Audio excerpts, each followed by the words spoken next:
जय माता दी।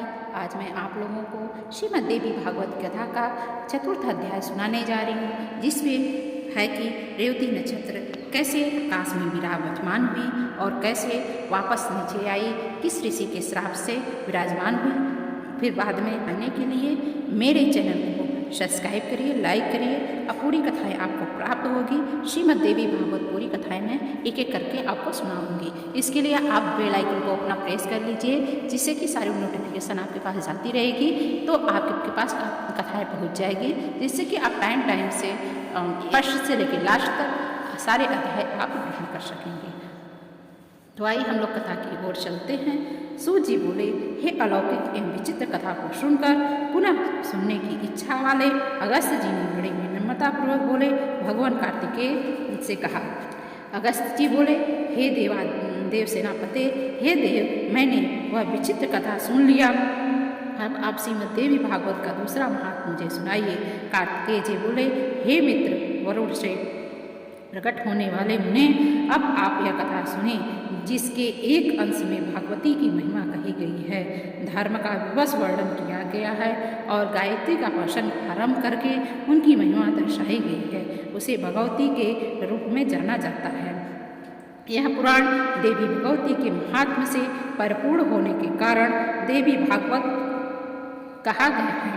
वे परा भगवती ब्रह्मा विष्णु महेश की आराध्या हैं। ऋतवाक नाम से विख्यात एक महान बुद्धि संपन्न मुनि थे। रेवती नक्षत्र के अंतिम भाग गंडाक योग में उनके यहाँ समयानुसार एक पुत्र पैदा हुआ। उन्होंने उस पुत्र की जात कर्म और क्रिया तथा चूड़ाकरण एवं उपनयन संस्कार विधि पूर्वक संपन्न किए। महात्म ऋतवाक के यहाँ जब से वह पुत्र हुआ, उसी समय से वे शोक तथा क्रोध से ग्रस्त हो गए और क्रोध लोभ में घिर गए और उसकी माता भी रोग से ग्रसित हो गई, शोकाकुल रहने लगी। मुनि ऋतवाक अत्यंत दुखी हुए और सोचने लगे कि इसका कारण क्या है। मेरे यहाँ यह दुर्मति पुत्र पैदा हुआ, तब से मेरे घर में यह सब क्लेशावृत्ति हो गई है। तरुणावस्था को प्राप्त होने पर उसने किसी मुनिपुत्र की पत्नी का बलपूर्वक हरण कर लिया। दुर्बुद्धि अपने माता पिता की शिक्षा पर कभी भी ध्यान न दिया। तदनंतर अत्यधिक दुखित मन वाले ऋतवाक ने यह कहा कि मनुष्यों के लिए पुत्रहीन रह जाता है अच्छा है, किंतु कुपुत्र की प्राप्ति कभी भी ठीक नहीं होती है। कुपुत्र स्वर्ग में गए हुए पितरों को भी नरक में पहुंचा देता है। जब तक जीवित रहता है तब तक माता पिता को कष्ट ही देता रहता है। अतएव माता पिता को कष्ट पहुंचाने वाले पापी कुपुत्र के जन्म को धिक्कार है। ऐसा कुपुत्र मित्रों का न तो उपकार करता है, न तो शत्रुओं का अपकार करता है। संसार भी वे मानव धन्य हैं जिनके घर में परोपकार परायण तथा माता पिता को सुख देने वाला पुत्र हुआ है।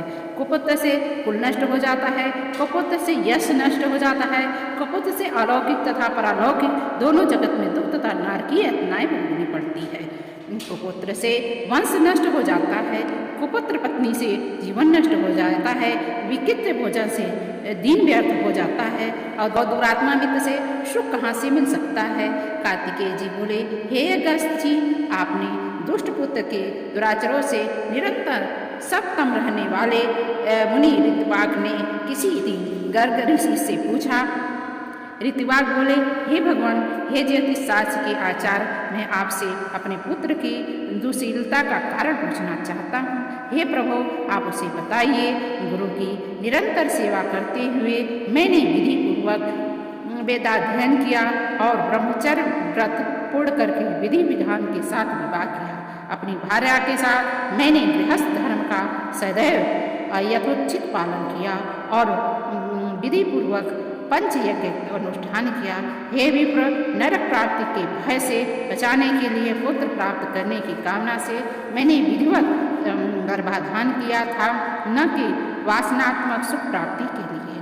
हे मुने, दुखदायी माता पिता के प्रति उदंड तथा बांधवों को पीड़ा पहुँचाने वाला यह पुत्र मेरे दोषों से और अपनी माता पिता के दोषों से उत्पन्न हुआ है। तब ऋषि बोले, ज्योतिष शास्त्र के ज्ञाता गर्गाचार्य जी ने मुनि ऋतवाक का वचन सुन करके कहा कि इसका कारण न तो माता पिता हैं, न तो है न कोई है। गर्गाचार्य जी बोले, हे मुनि, इसमें न तो आपका दोष है, न बालक के माता पिता का दोष है, न तो कुल का दोष है, क्योंकि रेवती नक्षत्र का अंतिम भाग गड्डाक योग चल रहा था जब आपके घर में यह बालक उत्पन्न हुआ। हे मुनि, अशुभ बेला में आपके पुत्र का जन्म होने के कारण आपको दुख दे रहा है, उसमें लेस मात्र भी कारण नहीं है। अतः हे ब्राह्मण, इस दुख के शमन के लिए आप प्रयत्नपूर्वक समस्त दुर्गति का विनाश करने वाली कल्याणी जगदम्बा की आराधना कीजिए। गर्गाचार्य जी का वचन सुन करके ऋतवाक क्रोधित होकर के मूर्छित हो गए। उन्होंने रेवती नक्षत्र को श्राप दिया कि वह आकाश से गिर जाए। ऋतवाक के श्राप देते ही चमकती हुई रेवती नक्षत्र देखते ही देखते आकाश से कुमुद पर्वत पर गिर पड़ी। वह कुमुद पर्वत रेवती के गिरने के कारण रैवतम नाम से प्रसिद्ध हुआ। उसी समय से वह अत्यंत रमणीय हो गया। रेवती को श्राप देकर मुनि ऋतवाक ने महर्षि गर्गाचार्य द्वारा बताए गए विधान के अनुसार देवी भगवती की सम्यक आराधना, सुख और सौभाग्य प्राप्ति किया। कार्तिकेय जी बोले, हे अगस्त, उस रेवती नक्षत्र के महान तेज से एक कन्या उत्पन्न हुई जो अनुपम रूपवती होने के कारण लोक में दूसरी लक्ष्मी की प्राप्ति प्रतीत हो रही थी। रेवती नक्षत्र की कांति से प्रादुर्भूत उस कन्या को देखकर मुनि प्रमूच ने प्रसन्न होकर उनका रेवती नाम रखा। तदंतर महर्षि प्रमूच उसे मुचाचल पर्वत पर अपने आश्रम में ले गया और पुत्री की भांति उसका पालन पोषण किया। समय अनुसार वह पुत्री रूपवती कन्या यौवन अवस्था में चली गई। इस कन्या के योग पर कौन होगा, यह सर्वेक्षण बाद भी जब मुनि ने उसके योग कोई वर नहीं मिला तो वह अग्निशाला में प्रवेश करके अग्निदेव की स्तुति करने लगे। प्रमोच ऋषि के स्तुति गान से प्रसन्न होकर अग्निदेव ने कन्या की ओर योग्य वर का संकेत करते हुए कहा, हे मुनि, इस कन्या के पति धर्मपरायण महाबली वीर विप्र, भाषण करने वाला और अपराजेय राजा दुर्दम होंगे। अतः अग्निदेव के इस प्रकार वचन को सुन करके मुनि अत्यंत प्रसन्न हुए। संयोग से उसी समय आखेट के बहाने दुर्दन नामक प्रतिभाशाली राजा मुनि प्रमोच के आश्रम में आ पहुंचे। बलवान तथा अप्रतिम ओज से संपन्न वे प्रिव्रत के वंश द्वारा दुर्दम विक्रमशील के पुत्र थे और कालिंदी के गर्भ से उत्पन्न हुए थे। मुनि के आश्रम में प्रवेश कर और उन्हें वहां न देखकर राजा दुर्दम ने रेवती को प्रिय इस शब्द से संबोधित करके पूछा। राजा बोले, हे प्रिय महर्षि, भगवान प्रमोच इस आश्रम में कहाँ गए हैं? हे कल्याणी, मुझे सचमुच बताओ, मैं उनके चरणों का दर्शन करना चाहता हूँ। कन्या बोली, हे महाराज महामुनि, अग्निशाला में गए हुए राजा भी यह वचन सुन करके शीघ्रतापूर्वक आश्रम से बाहर निकल आए। इसके बाद प्रमोच मुनि ने राजलक्षण संपन्न एवं विनयावनत राजा दुर्दम को अग्निशाला के द्वार पर स्थित देखा। मुनि को देख करके राजा ने प्रणाम किया और तदंतर मुनि प्रमोच ने शिष्य से कहा, हे गौतम, ये राजा अर्घ पाने योग्य है, अतः शीघ्र ही इसके लिए अर्घ ले आओ। बहुत दिन बाद ये पधारे हैं और विशेष रूप से हमारे यहाँ जमाता हैं। ऐसा कहकर मुनि ने राजा का अर्घ प्रदान किया। राजा ने फिर विचार करते हुए उसे ग्रहण किया। तदंतर राजा के अर्घ ग्रहण करके आसन पर बैठ जाने के उपरांत मुनि प्रमोच ने उनसे आशीर्वाद वचनों से अभिनंदन करके कुशल क्षेम पूछा। हे राजन, आप स्वस्थ तो है ना? आपकी सेना, कोष, बंधु बांधव, सेवकगण, सचिव, नगर, देश आदि भी सर्वाधिक कुशलता तो है ना? तो भार्या कुशलता से तो है ना? हे नरेश, आपकी भार्या तो यही विद्यमान है और यह सकुशल है, अतएव मैं आपकी कुशलता नहीं पूछूंगा। आप अपनी स्त्रियों का कुशल क्षेम बताइए। राजा बोले, हे भगवान, आपकी कृपा प्रभाव से मेरी सर्वाधिक कुशलता है। हे ब्राह्मण, अब मेरी यह जिज्ञासा है कि मेरी कौन सी भार्या है? ऋषि बोले, हे पृथ्वीपते, संसार में अप्रतिम लावण्य से संपन्न रेवती नामक आपकी पत्नी यहाँ ही रहती है। क्या आप उसे नहीं जानते? राजा बोले, हे प्रभु, सुभद्रा आदि पत्नियां तो घर पर ही हैं। हे भगवान, मैं तो केवल उन्हें ही जानता हूँ, मैं रेवत को नहीं जानता। ऋषि बोले, हे महामते, हे राजन, इसी समय प्रिय के संबोधन से आपने जिससे पूछा, अपनी उस प्रियतमा प्रिया को आपने क्षण भर में ही बुला दिया। राजा के ऐसे वचन सुन करके, हे मुने, आपने तो कहा वह असत्य नहीं है, किंतु मैंने तो सामान्य रूप से ऐसा कह दिया। ऐसा मेरा कोई दूषित भाव नहीं था, अतः आप मेरे ऊपर क्रोध न करें। ऋषि बोले, हे राजन, आपका भाव दूषित नहीं था, अपितु आपने सत्य ही कहा। अग्नि देव के द्वारा प्रेरित किए जाने पर भी आपने ऐसा कहा था। इसका पति कौन होगा? ऐसा मेरे द्वारा आज अग्निदेव से पूछे जाने पर उन्होंने कहा था कि इसके पति निश्चय रूप से राजा दुर्दम ही होंगे। हे महीपते, अतः मेरे द्वारा प्रदत्त इस कन्या को आप स्वीकार कीजिए। आप इसे प्रिय ऐसा शोधित भी कर चुके हैं, अतः अब शंका रहित होकर किसी अन्य विचार में न पड़े। मुनि का यह वचन सुन करके राजा दुर्दम चिंतन करते हुए चुप हो गए और मुनि उनके वैवाहिक अनुष्ठान की तैयारी में जुट गए। इसके बाद विवाह कार्य के लिए मुनि को तत्पर देख करके रेवती ने कहा, हे तात, आप मेरी विवाह रेवती नक्षत्र में ही संपन्न कराएं। ऋषि बोले, वत्स्य, विवाह के योग्य अन्य बहुत से नक्षत्र हैं, रेवती नक्षत्र में विवाह कैसे होगा? क्योंकि रेवती नक्षत्र तो आकाश में स्थित नहीं है। कन्या बोली, रेवती नक्षत्र के अतिरिक्त अन्य कोई नक्षत्र में मेरा विवाह उचित नहीं है, अतः मैं प्रार्थना करती हूँ कि आप मेरा विवाह रेवती नक्षत्र में ही करें। ऋषि बोले, काल में मुनि ऋतवाक ने रेवती नक्षत्र को पृथ्वी पर गिरा दिया था। इस प्रकार अन्य नक्षत्र में यदि आप तुम्हारी श्रद्धा नहीं है, तब तुम्हारा विवाह कैसे होगा? कन्या बोली, तात, क्या केवल एक ऋतवाक ने ही तपश्चर्या किया है? क्या आपने मन में कर्म से वचन से तपस्या नहीं किया है? हे पिताजी, आपके तपोबल को मैं जानती हूँ। आप जगत के सृष्टि करने में समर्थ हैं, अतः आप अपने तप के प्रभाव से रेवती को पुनः आकाश में स्थापित कीजिए। उसी नक्षत्र में मेरा विवाह कीजिए। ऋषि बोले, तुम्हारा कल्याण हो, तुम जैसा चाहती हो, मुझे कह रही हूँ वैसा ही होगा। तुम्हारे हितार्थ मैं आज ही रेवती नक्षत्र को सोमवार नक्षत्र मंडल में स्थापित करूँगा।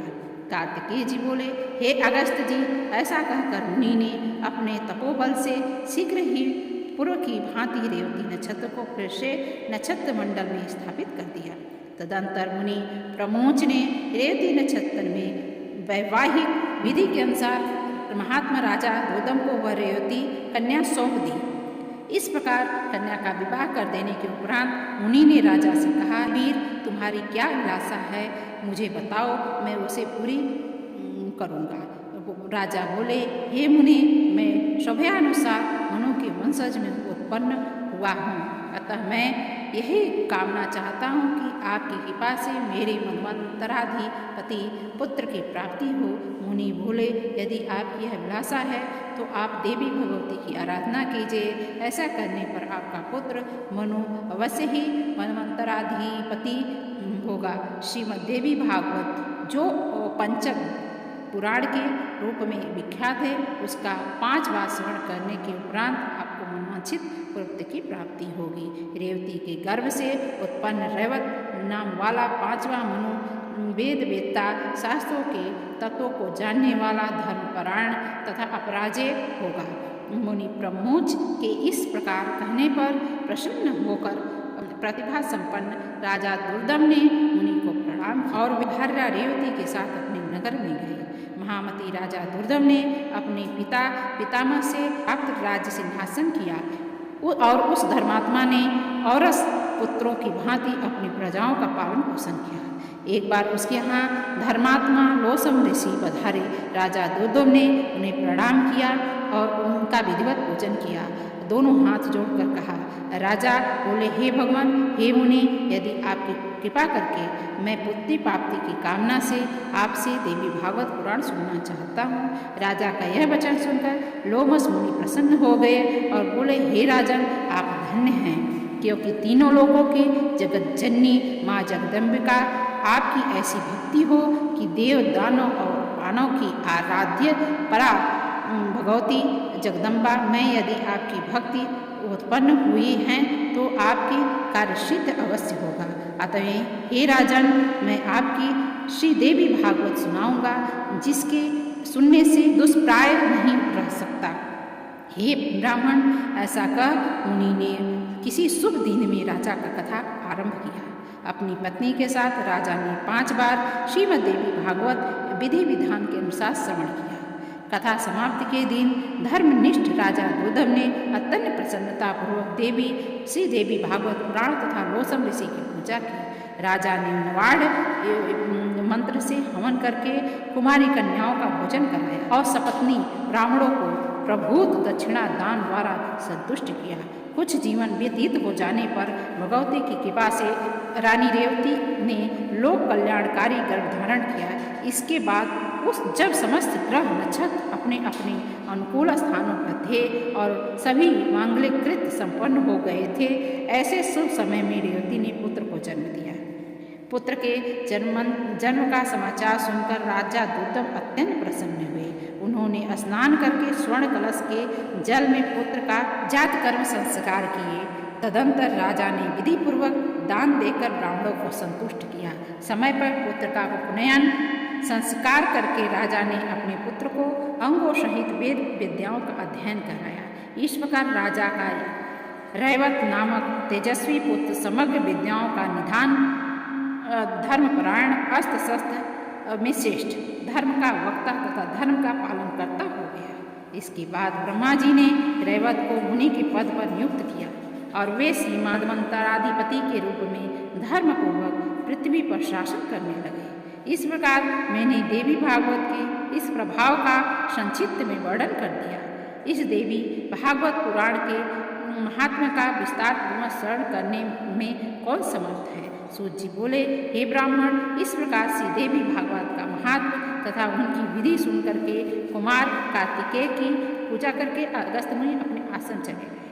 हे विप्रो, मैंने आप लोगों के समक्ष श्री देवी भागवत पुराण का महात्म्य 4था अध्याय सुनाया। जो मनुष्य श्रद्धापूर्वक इसका स्मरण करता है, पाठ करता है, वह इस लोक में संपूर्ण भोग को भोग करके अंत में मोक्ष को प्राप्त करता है। यह तो था श्रीमद् देवी भागवत का 4था अध्याय। 5वें अध्याय के लिए कृपया हमारे चैनल पर बने रहिए। यदि आप नए हैं तो सब्सक्राइब करिए, लाइक करिए और कथा सुनने के लिए बहुत बहुत आपका धन्यवाद। हाथ जोड़ के बहुत बहुत धन्यवाद। जय माता दी।